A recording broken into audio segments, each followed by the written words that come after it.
पूरे देश भर में आपने राजनेताओं की कहानियां तो बहुत सुनी होंगी, लेकिन राजनेता के साथ साथ एक किसान भी हो, ऐसी बातें और ऐसी लाइव कहानी आपने शायद नहीं सुनी होगी। आइए आज आपको उसी एक जमीनी स्तर से जुड़े हुए राजनेता के जीवन से आपको परिचित करवाते हैं और दिखाते हैं कि आखिरकार किस प्रकार से इनका जीवन चलता है। जी हाँ, हम बात कर रहे हैं हरियाणा के अंतर्गत आने वाले टोहाना से जेजेपी विधायक देवेंद्र बबली की। आप मेरे साथ यहाँ पे देख सकते हो, देवेंद्र बबली जी अभी हमारे साथ मौजूद है। लेकिन इनके पास चलने से पहले आइए एक तस्वीर मैं आपको दिखाता हूँ।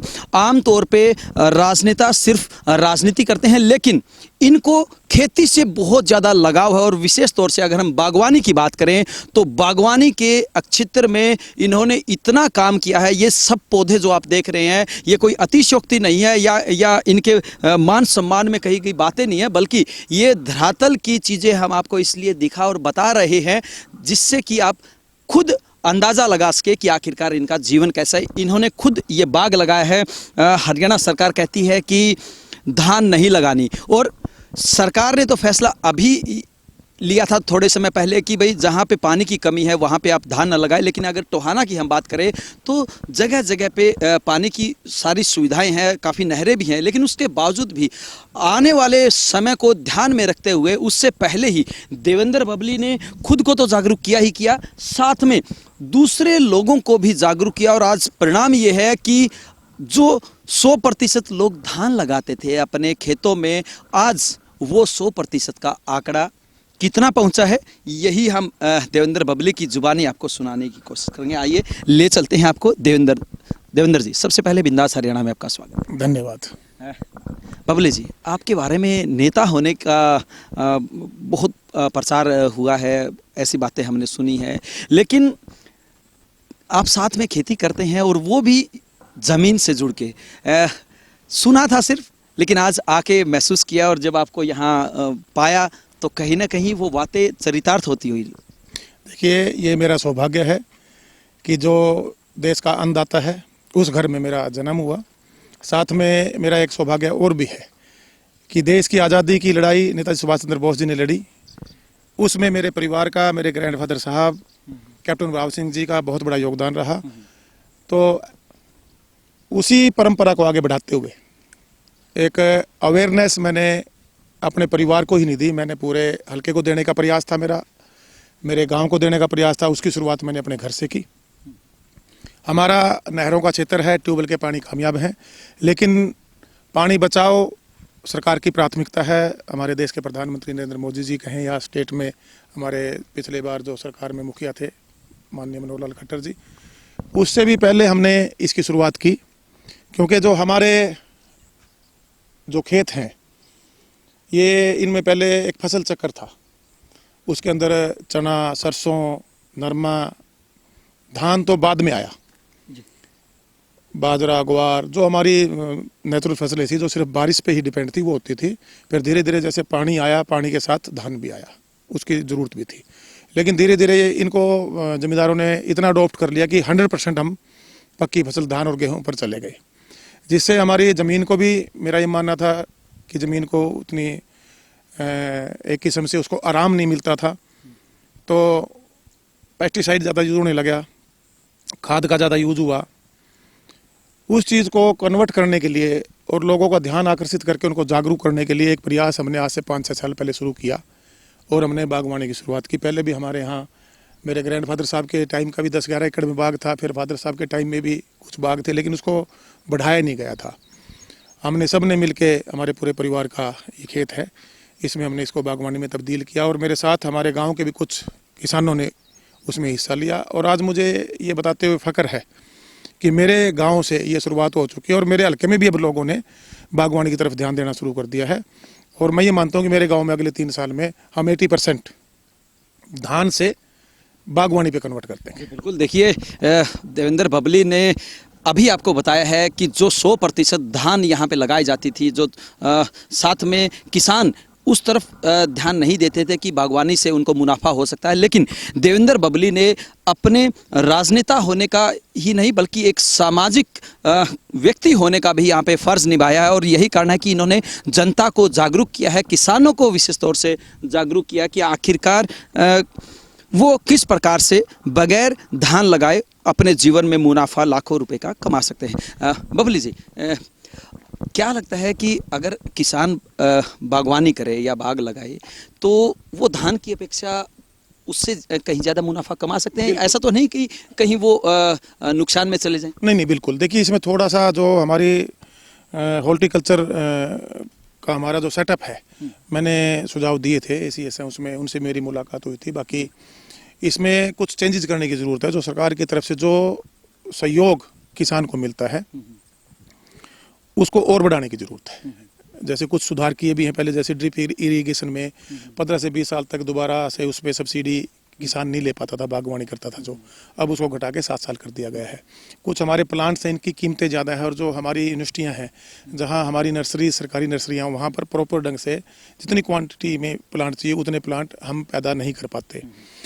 तीसरा, जो इस पर खर्चा होता है बागवानी पे, वो खर्चा जितना देना चाहिए वो अभी सरकार नहीं दे रही है। उसको भी हम सरकार के सामने ये बात रखेंगे कि उसको और बढ़ाया जाए। क्योंकि जैसे मैं आपको एक उदाहरण देता हूँ, आप 1 एकड़ में अमरूद का बाग लगाते हैं, 15 बाई 15 पे 18 बाई 18 पे लगाएंगे, करीबन 180 के आसपास पौधे लगेंगे। तो आज अगर आप एक अच्छी हिसार सफेदा करके एक जो वैरायटी है वो बहुत आज अच्छा अमरूद उसका होता है, वो करीबन आप ये लगाओ 100 रुपये से कम प्लांट नहीं मिलता। मैंने शुरू किया उस टाइम 300 रुपये का प्लांट था। अब वो धीरे धीरे करके मेरे गांव में भी एक नर्सरी बनी है, और नर्सरियाँ भी एक मैं भी खुद अब डेवलप करवा रहा हूँ।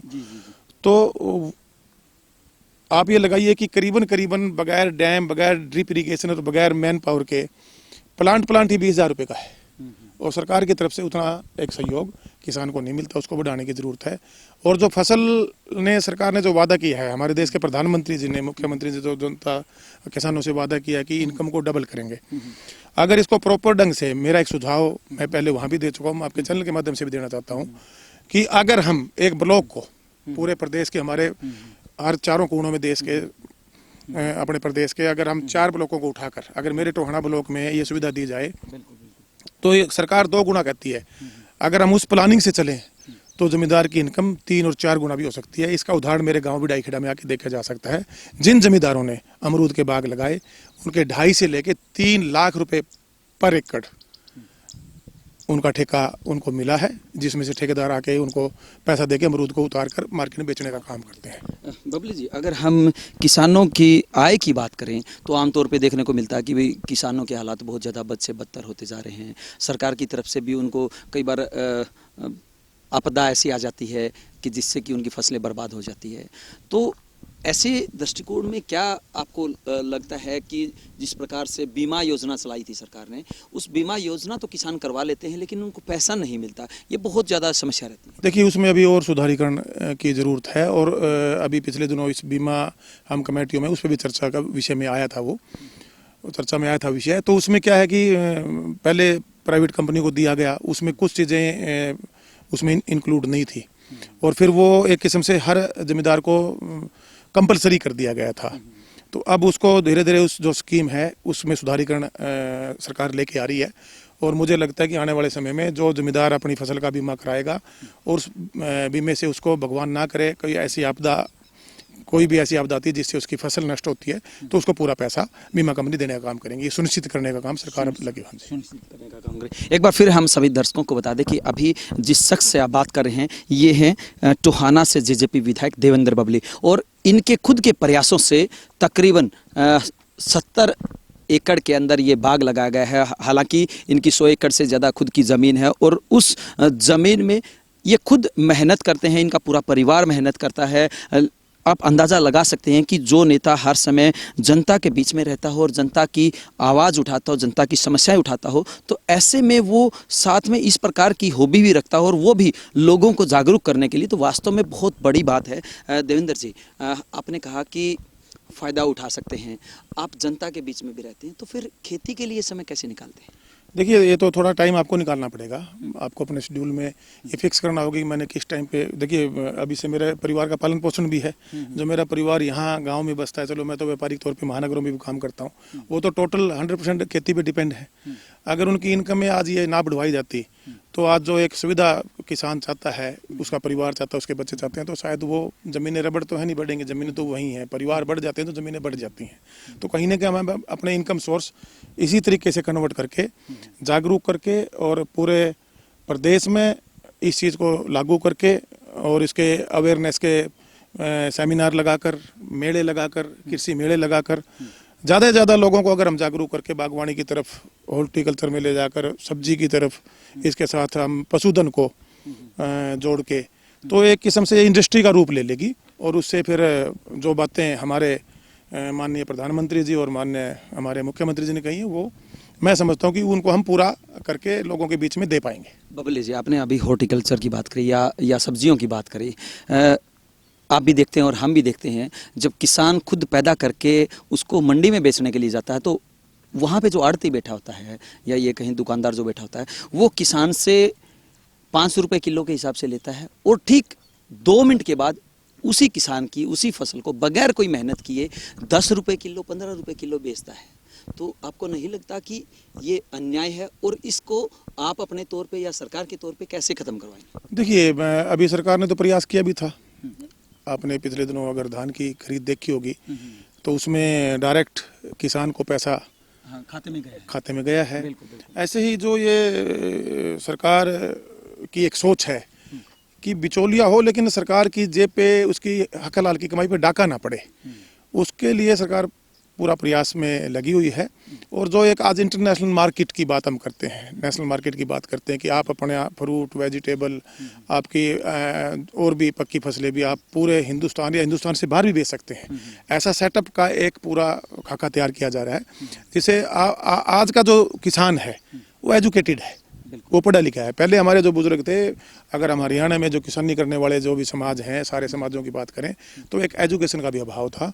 मैं ये मानता हूँ कि आने वाले समय में किसान भी एक इंडस्ट्री की तरह खेती को जागरूक होकर उसको, हाँ, इसके अंदर पैकिंग प्लांट, प्रोसेसिंग प्लांट, सब्जी का आप अकेली एक टोहाना मंडी पर निर्भर ना होकर आप दिल्ली ले जाके बेच सकते हैं। तो ऐसा सेटअप सरकार का भी प्रयास है, वो देगी। और जिम्मेदारों को खुद अपनी पूरे गांव की एक किस्म से एक सोसाइटी टाइप बनाकर उसमें अवेयर होकर और सबको एक परिवार की तरह उसमें काम करके अपनी इनकम को बढ़ाने का मौका मिल सकता है। जी बिल्कुल।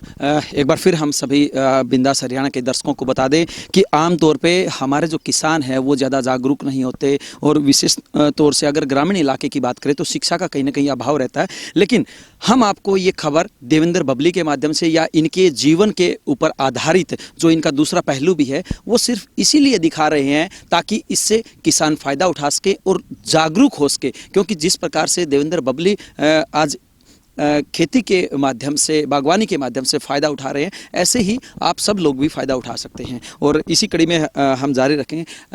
बबली जी, तो कितना समय आप देते हैं खेतों में और क्या परिवार के लोग भी, खासकर जो आपके परिवार के? हाँ बिल्कुल, मेरे भाई हैं, वो प्रॉपरली इन्वॉल्व हैं, पूरा परिवार इन्वॉल्व है।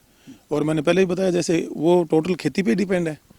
और खेती हम जैसे पहले हमारे दादाजी के पास जो लैंड होती थी वो फिर हमारे फादर साहब जो भाई आए उनमें बटी, फिर हम आ जाए, हम आगे बट गए, ज़मीनें तो हाँ वो तो बढ़ जाना है। आपके बच्चे कितने? मेरे पे एक बेटा बेटी।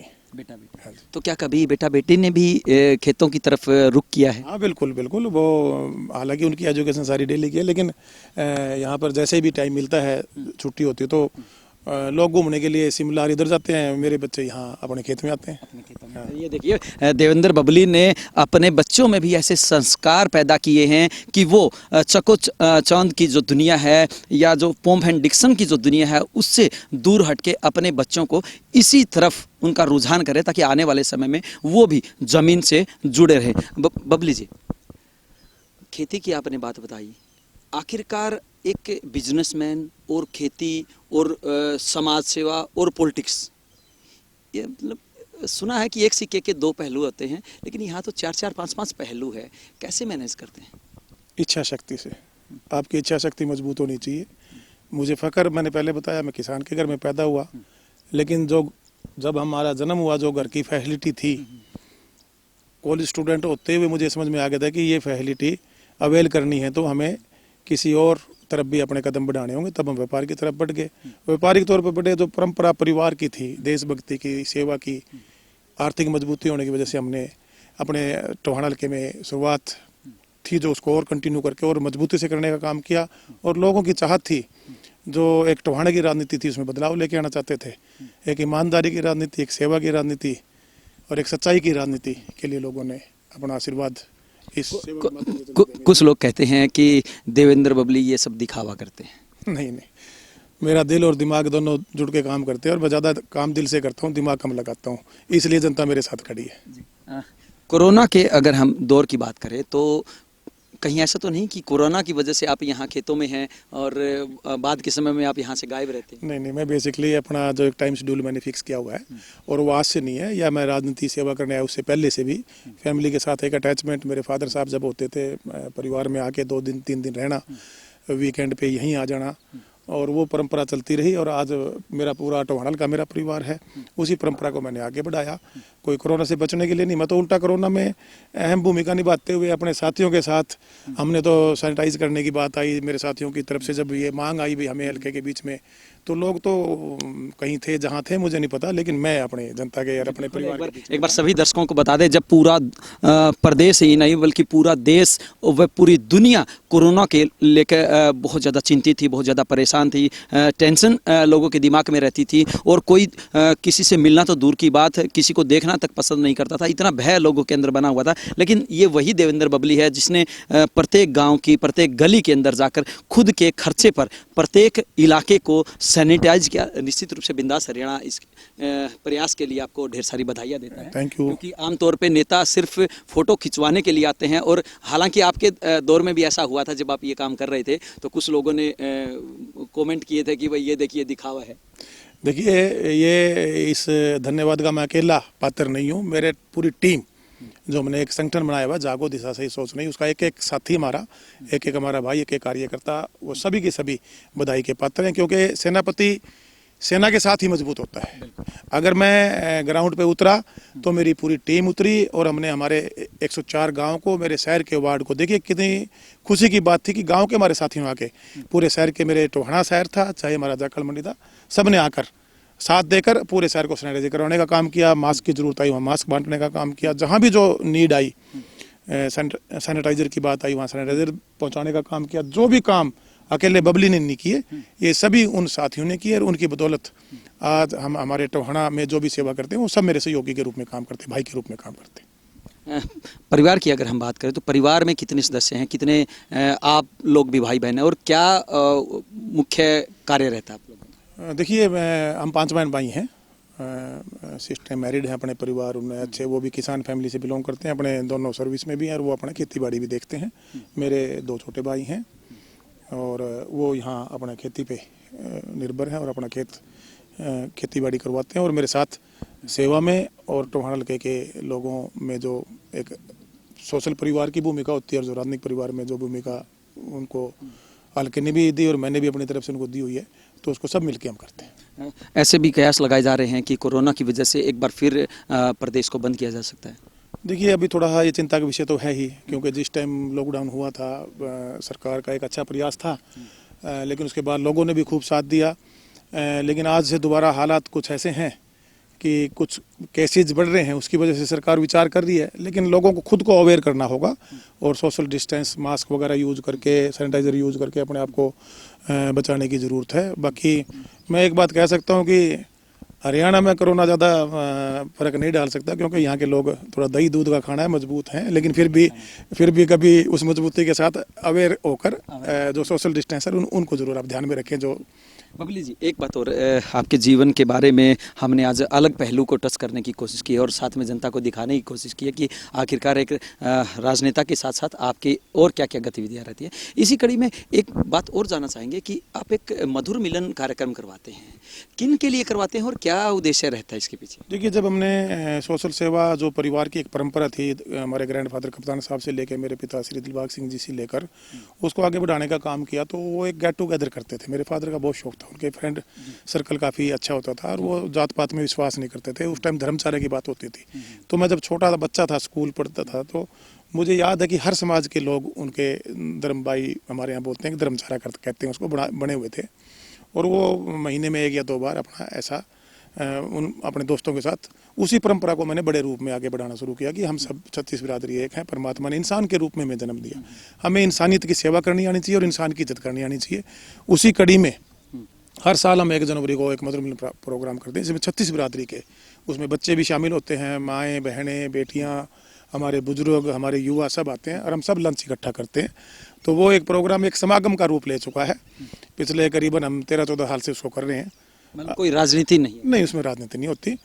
अब राजनीतिक आदमी जिस स्टेज पे जाएगा वैसे राजनीति लोग कहना शुरू कर देते, लेकिन हम उसको भावना से करते हैं। और जितने भी और काम है, चाहे बेटियों को पढ़ाने की बात हो, आंखों के फ्री ऑपरेशन के बार चेकअप कैंप लगाने की बात हो, गरीब परिवारों में जो जितनी मदद संभव होती है वो करने की बात हो, जो भी हमारे लोगों को अवेयर करने की बात हो, हमारे जो पानी को बचाने की बात हो, ग्रीनरी को बढ़ाने की बात हो, युवाओं से नशे की बचाने की बात हो, तो ये सारी चीज़ें हमने इनको अपने हल्के में एप्लीकेबल करवाया।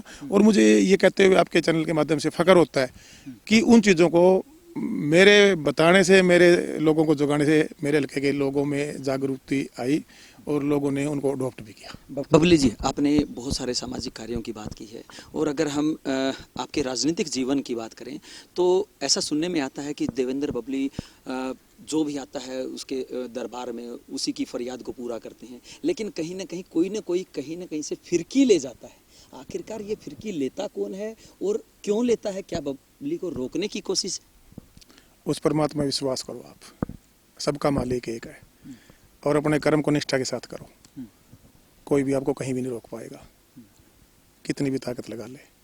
और जब आप ईमानदारी और सच्चाई और दिल से जो काम करते हो, तो जनता भी, आपने देख लिया टवाने की जनता ने सिर पे हाथ रख के मुझे कितना बड़ा आशीर्वाद दिया है। बहुत ज्यादा वोटों से। बिल्कुल, पूरे हरियाणा उधार नहीं, इतिहास है। और जो लोगों को कोई ऐसी, बहुत से लोगों का मुंह बंद करने का काम किया, जो अहंकार की बात करते थे। सेवा की जीत हुई, विश्वास की जीत हुई, सच्चाई की जीत हुई, और इसी सच्चाई और सेवा भावना से, ईमानदारी से देवेंद्र बबली अपने जो मुझे प्रतिनिधि बनाकर टोनल की जनता ने भेजा है उस पर काम करता रहेगा। तो क्या लगता है कि जो लोग आपके काम को रोकते थे, आज वो कहीं अपने आप को खड़ा पा रहे हैं?